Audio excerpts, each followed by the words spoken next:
Hello and welcome back to my Dandelion Diaries. It is now time to begin the most requested ink exploration out of all of the colors that I have done, and it is actually the last category that I will be doing, and this is the purples. So I've broken this down into a bunch of different kind of variations of purple. So today we're going to start with magenta, which may be considered a bit more like pinky purple, but we'll have more purpley ones in future weeks. But for today, we're doing magenta. As for supplies, I have my A5 𝗏𝗏𝗏𝗏𝗏 notebook here with the original Tomoe River paper, a condiment cup, a plastic dropper. I have my glass dip pen today, a old t-shirt, jar of water, and then this lovely little ink vial holder, which was gifted to me by Priscilla. This is from Olive Frogs, I think, Designs. I'll try to have their website linked below. I don't know if they're in stock currently, but this is such a cute little holder and I love it so much. I do have 12 inks that I was hoping to be able to fit on these pages today. They're all kind of a version of magenta to me. Some of them are a little bit darker, some of them are a little bit brighter. I just wanted to see how they all kind of look together. And with that, let's go ahead and get started with our first one, which is Rohrer and Klingner Alt Bordeaux. Alt Bordeaux is a very dark magenta to me. It's almost a like true dark purple, but when it dries down, it ends up being a little bit more pink leaning. So I really wanted to include it in this category versus like a darker purple category. However, I do think it is kind of like a wine color as well. So it's one of those colors that are kind of like hard to fit into a specific category, but I think it will take on the color of whatever category you put it into. So I really wanted to put this one in magenta just because I felt like it fit best here for me, but it may fit better for others in like a dark red color or even dark pink, maybe even a dark purple. So it just depends on how you fancy this ink and how it comes off to you. As for shading, it does have some beautiful shading to it. I don't remember it having a sheen, but we'll see when it dries down. But I do want to talk a little bit about the consistency of R&K inks, and they are always fantastic. And they're very affordable, in my opinion, for the amount of ink that you can get. So if you want to pick up a sample and you love it, buying a bottle won't break your bank. The next ink I have here is called Platinum Lavender Black. And this is from the Platinum series of inks that have that kind of like cool shading effect, like one of my favorites, which is Platinum Citrus Black. Like the other Platinum inks in this series, as I said, it does have some really cool shading properties just because it starts off as one color and then it dries down and it's a completely different color. I do think this one leans a little bit more towards the pink side, as you probably saw when it swatched down originally, when it's just pure like wet ink. It looks very pink. As it continues to dry, if you want to watch, it turns almost like a dark muted purple color. That's kind of why I put it in the magenta category. I don't really picture this ink as actually lavender. Lavender is a very light blue purple to me. It is not this color at all, but I do give kudos to Platinum for making these because they're just super fun to watch. I have the forest version of this one as well, and pretty much any of them from like the color black family in the Platinum range is really fun to watch. The next ink I have here is another Rohrer and Klingner, and this is Solferino. Solferino is so bright, so beautiful, so punchy. It is just in your face, magenta. I do think this one is much more purple leaning magenta than pink leaning magenta, which is why it's magenta, not fuchsia. We can go into that whole debate if y'all really want to, but I really wanted to include this one in this category because I felt it was more purple. When I did my dark pinks ink exploration, I believe it was dark pinks, I had an ink in there called Andromeda by Colorverse, and y'all said this would be really close to it.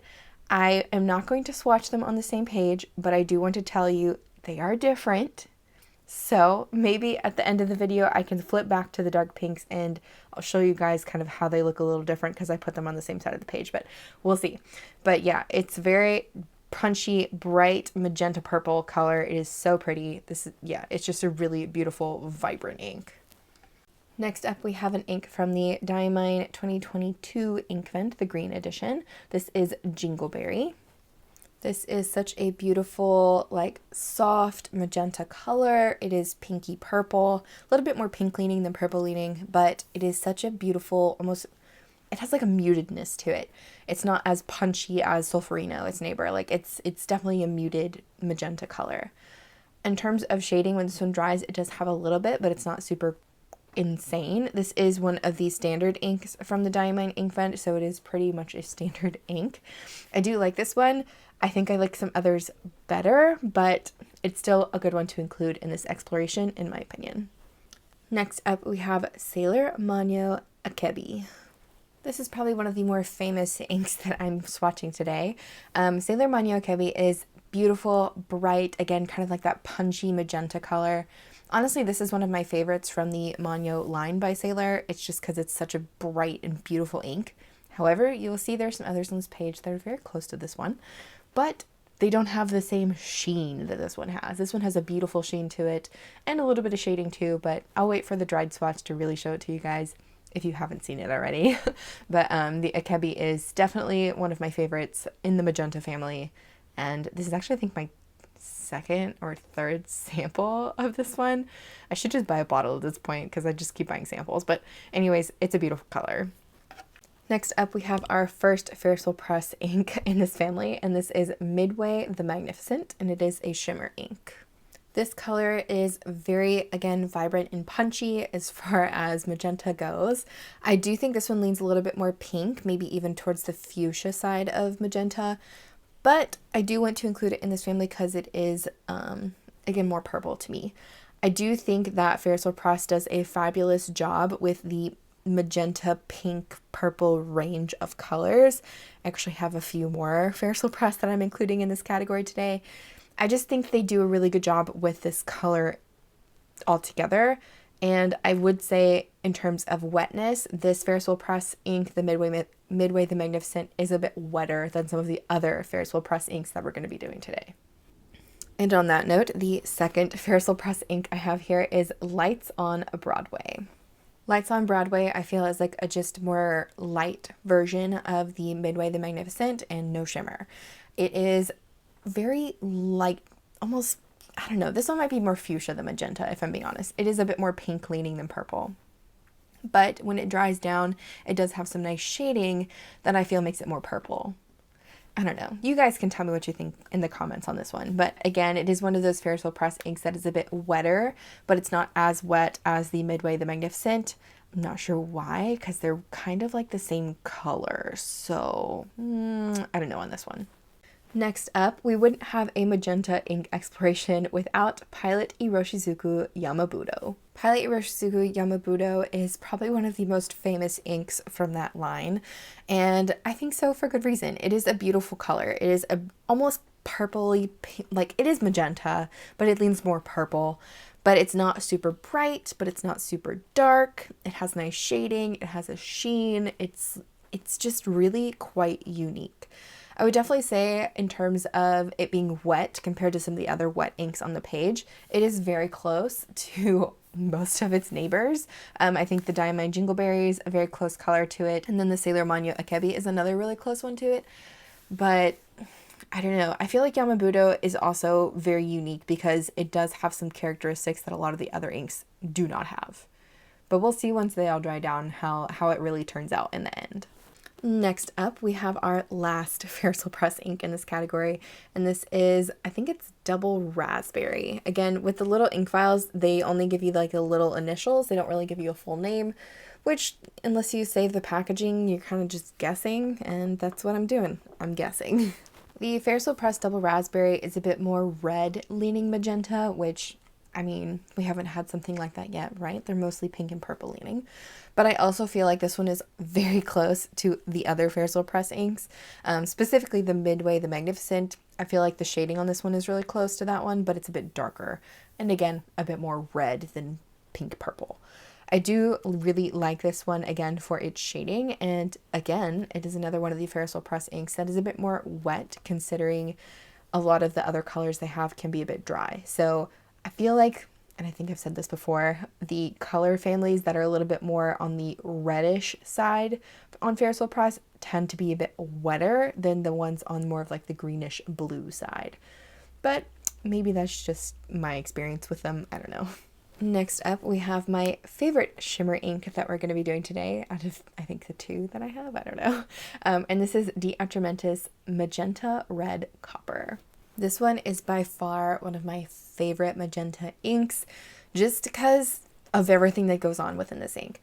The base color is this beautiful, punchy, like bright, almost Solferino bright. It may actually be the same brightness of Solferino now that I'm looking at them together. But it is bright background magenta. It is so pretty.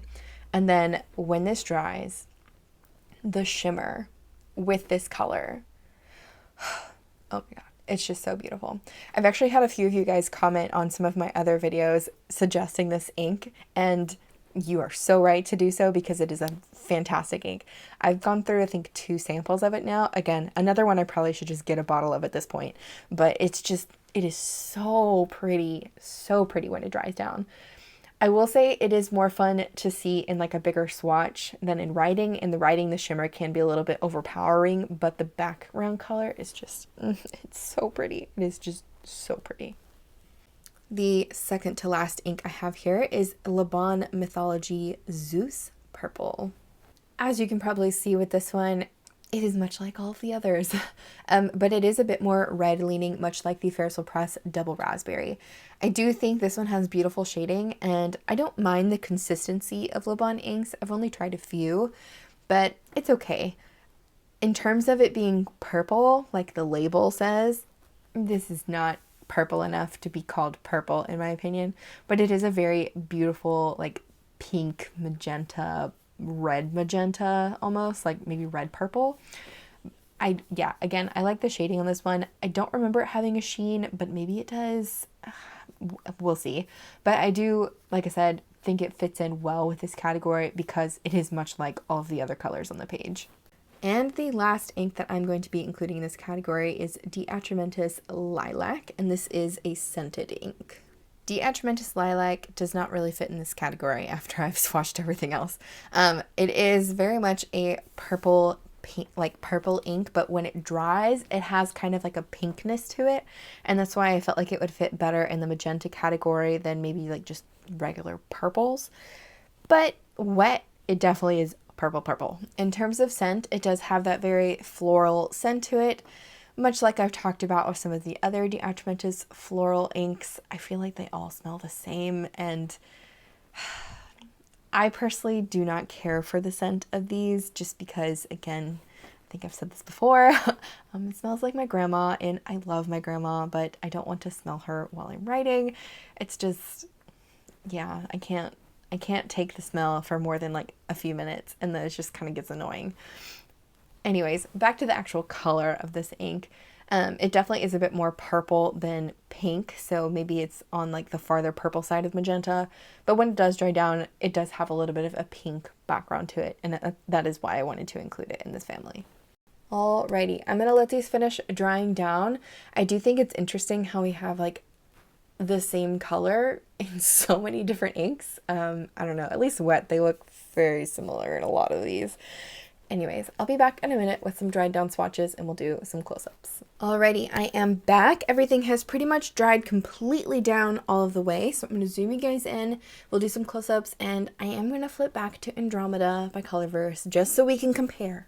Solferino over here, okay? Anyways, let's zoom in. So starting off with Rohrer and Klingner, or R&H, Alt Bordeaux. Like I said, it is definitely more of a like dark magenta color. It is purple in the shading here. It's kind of like a dark wine purple here in the middle, but the edges are definitely more of like a lighter pinky purple dusty color.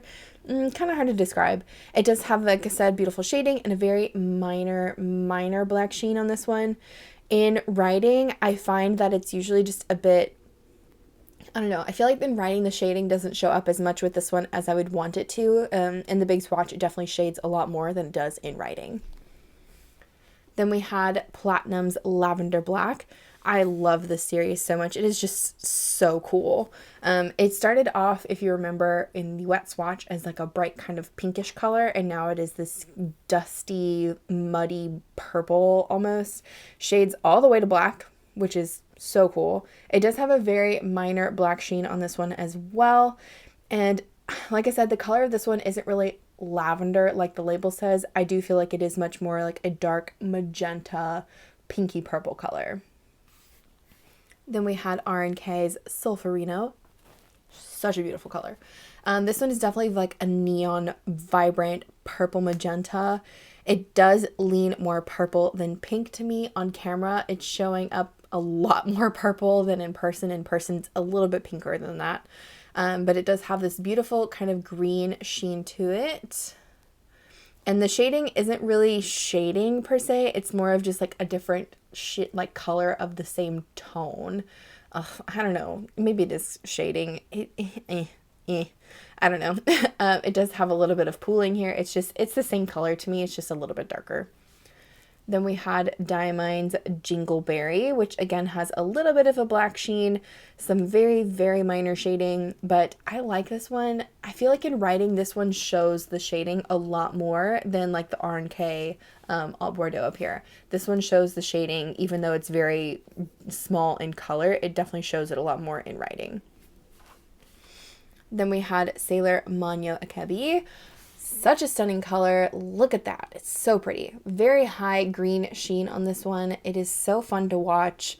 I find in writing, again, the shading on this one, it shows up a lot more than some of the others. And the sheen, not so much. I've never actually had this one sheen super high in any of my writing, which I find really interesting because always in swatches, it sheens. So, I don't know. I do use it a medium pen most of the time. But anyways, this is such a stunner, such a classic. If you haven't tried this one yet, highly recommend. I probably should just buy a bottle at this point because I've gone through so many samples, but yes, wonderful ink. Then we had Ferris Press Midway the Magnificent, the first shimmer ink here. It definitely looks a lot more dusty magenta on camera, but in person it's a bit brighter than this. The shimmer is almost like a lavendery silver color. It's like a light purple. It looks very nice in writing. I personally, I don't know, I don't mind this ink. It's not my favorite from the Ferris Press bunch here today, but it definitely is a nice one, and it's a different color shimmer that I've experienced with a lot of the magenta and pink colors, just because it's more of like a lighter purple color versus like a pink shimmer or a gold shimmer or even a silver shimmer. Definitely a uniquer or more unique one. Uniquer is not a word, Danielle. Then we had Ferris Press Lights on Broadway. I actually really like this one. It is like more of a light magenta or a medium to light magenta color. Does lean a little bit more pink, especially with the shading here. This does go more to like a darker pink shade. I find this one to be really good, really standard. I personally haven't experienced a sheen with this one, but it looks like there might be a very minor amount right here. I don't know if that's just residual maybe from another ink that I swatched, or if this just happened to show a little bit of sheen this time. Who knows? But I find the color of this one to be very nice, kind of like a medium to light magenta, more in the pink leaning magenta, but very pretty. Then we had Pilot Iroshizuku Yama Budo. Would not be a magenta ink exploration without this color, in my opinion. As you can see here, it has gorgeous shading, almost to like a dark purple here in the middle, and then it has this beautiful green sheen. I find it really interesting how close it is to Akebi. Like, Akebi's a little bit more pink, Yama Budo's a little bit more purple, but like they are very close, especially with that green sheen and very similar shading. That's really interesting. Anyways, I've always had really good experiences with the Pilot Iroshizuku line, so no issues there if you are worried about consistency. I personally, I don't know, this is probably one of my favorite magentas just because maybe the hype is there, but it shades beautifully, behaves beautifully. I never have any problems with this one. And then we had the last Ferris Press ink here, which is Double Raspberry, which is my favorite magenta out of the group, just because of the shading alone. It does lean a little bit more red pink than purple, but it's still very much in this magenta color family. I love the shading on this one just because it has depth to it almost, And the sheen is very minor, but it's black. So it's not green or anything like that. It shows up a little bit more true to purple black, I guess. I don't know. This one's kind of tough for the sheen to describe it on. Anyways, I love the shading on this one. And especially in writing, I feel like it shades, I don't know, in any pen that I put it in. Like even in a fine nib, it's more like this color, but it still has this kind of shading in some of the more heavier points. Then we had my favorite, this is definitely my favorite magenta shimmer ink that I have. I do have a couple more inks that I didn't swatch for you guys just because I can only fit 12 on a page, but this is definitely one of my favorite shimmers, hands down. Magenta Red Copper by DeAtramentis. Just look at this. It is so pretty. It does have a green sheen, copper shimmer, and that bright, punchy magenta color. It's almost the same color as this Crayola marker. That's really interesting. Anyways, this is so stunning. I love this ink. Again, another one I probably should just get a bottle of just because I enjoy it so much, but here we are. I definitely think the color of this one leans a little bit more towards the purple red versus pink, just because the undertone, I don't know, I feel like it's very bright, so it needs that bright background of the red, but it is more purple, like magenta purple. I feel like I'm sucking at describing this one to you guys because it just, I don't know, it takes my breath away. It makes me speechless, we'll say. Next we had Laban Mythology's Zeus Purple. Again, not a purple ink to me, but that's okay. It does have a very large black sheen there right in the middle, and it's hiding all of the beautiful shading that this ink has, unfortunately. So it does have this kind of like dark, almost purple black shade to it when it dries down. I guess the way this one pooled, it just had a lot more sheen in that section, which is fine. But the color is definitely more of a purple wine color or magenta or even like the Bordeaux, like the alt Bordeaux. I do think that the Laban inks are pretty standard. I've never experienced a problem with them, but they're not like, wow. If you want to try this out, it's a beautiful color. And I think the bottles that these came in, I don't have a bottle, I don't have samples, but the bottles that this Mythology line came in were really cool too. So if you like cool, interesting ink bottles, definitely check those out. And the last one was DeAtramentis Lilac, which was that scented ink. It definitely looks a lot more purple than everything else on this page, but it does have some more of a pink undertone. I would say on camera it's coming off a lot more purple than in person. In person it does look a bit more pink than that. It doesn't have the same scent as it dries down as when you open the sample or bottle or use it when it's wet, which I can appreciate just because I don't really like the floral smell of these. But I would definitely say in terms of color, it's beautiful. It's a nice kind of muted, like purpley pink magenta color. Definitely more on the purple side than the pink side though. Okay, so just for funsies, we had determined that the Solferino was close to the Colorverse Andromeda. So I want to find wherever I put Andromeda on here. So here is Colorverse Andromeda. You see why I put it in the pink family now. And here is Klingner's Solferino. It is very much purple, very much pink. So I feel comfortable with the way I classified these, but I would definitely say the Colorverse Andromeda got purple in it. It definitely has a purple tone to it, but the Solferino is definitely much more of a magenta purple color than Andromeda is. So I'm happy that this is dark pink, this is magenta. But just so you can see the comparison, you know, I mean, this is what this is for. We're exploring the inks, guys. Alrighty, that is it for today's ink exploration into the magenta ink color family. I would love to hear your thoughts. I personally think a lot of these are way more similar than I ever thought they would have been. Like, I never would have pictured Akebi and Yama Budo to be like the same almost. Also never really considered Platinum Lavender Black and Klingner's Alt Bordeaux to be kind of similar, but here we are. I do think that the Lilac probably could go into more of a purple category, but it does have a bit of a pink undertone, so it's in this category as it is, and I obviously can't take it off the page. But yeah, I would love to hear your thoughts. Do you have a favorite? Do you have any suggestions? Anything you'd like to add? I always love to read it in the comments, so just let me know down there. Anyways, I want to thank you guys again so much for watching, for joining me here today, and I'm excited to get into next week's ink exploration, which is probably going to be light purples. I have 4 purple ink categories left. I have a lot of purple ink, okay? We're not judging here today. We're gonna go through this together. It's gonna be okay. Anyways, but yeah, thanks again so much for watching. I'll see you guys in the next one. Bye.